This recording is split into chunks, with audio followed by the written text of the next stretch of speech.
Welcome back. Here's a live look in Mount Sterling right now. Yes, it's a rainy day for sure. Seeing those wind gusts as well. Most of the region now, rainfall totals on the Kentucky Mesonet sites across central and eastern Kentucky now above an inch worth of rain over the last 24 hours. Northern Fayette County site now approaching an inch and a quarter, approaching an inch and a half as you head towards Franklin County, also Owen County, right at an inch and a half into Shelby County. Southeast Kentucky, far southeastern Kentucky has seen a little bit less rain. The bulk of that rain has been kind of concentrated just to the south. McCreary County leading the way with rainfall totals approaching 2 inches worth. Now, this is not creating flooding concerns. It's actually very beneficial rain, but it's definitely leading to some wet conditions across the region. We'll see that temperature drop tonight that could lead to some slick spots as we switch over to some snow.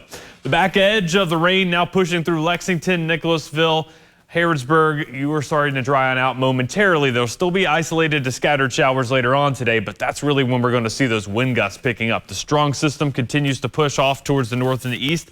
Notice another line of storms that is now getting ready to move into the Bowling Green area. That's all moving off towards the north and the east. We do have that wind advisory in place through your Wednesday morning. Central Kentucky, that's through 7 a.m. through 8 a.m. for eastern Kentucky. Everyone under that wind advisory could see wind gusts as high as 40 to potentially as high as 50 miles per hour. Right now, we're not seeing those strong gusts. I mentioned we would have a little bit of a break during the midday. We're starting to get into that break right now.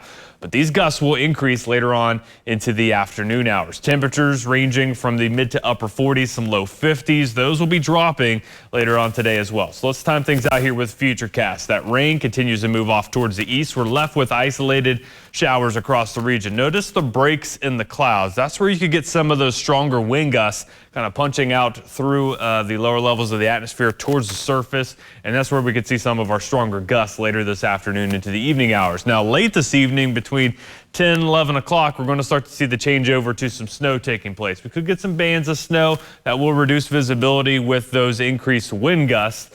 But the biggest concern, I think, will be some isolated icy spots on the roadways early Wednesday morning. This is not going to amount to much in terms of accumulation, but with temperatures at or below freezing, that's where we could see a few of those slick spots. Wednesday afternoon, it's going to be a struggle to warm up those temperatures, especially if the cloud cover sticks around into the afternoon. So those wind gusts, as I mentioned, will increase once again late this afternoon into this evening. And notice how most of the region seeing over 40-mile-an-hour gusts even through the overnight hours into Wednesday morning. So some areas could see their strongest gusts of this entire ordeal early tomorrow morning before those wind gusts finally subside a little bit into the afternoon hours. And looking at future snow, not a ton with this system, less than an inch, but don't be surprised to see some snow on those grassy surfaces tomorrow. And there could be some slick spots possible, especially on those untreated roads and secondary roads across the region. Looking ahead at our next system moving in, that'll be moving in during the day on Friday, and that's going to bring us around to some heavy rain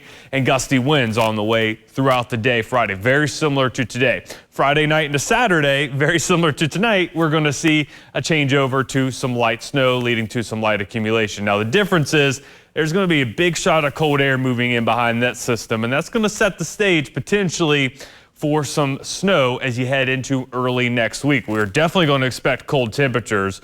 Here locally, we could struggle to even get out of the 20s for most of next week. Look at that temperature trend going from 52 Friday to the 20s to end the weekend. Overnight lows going to be much colder than that, obviously, as well.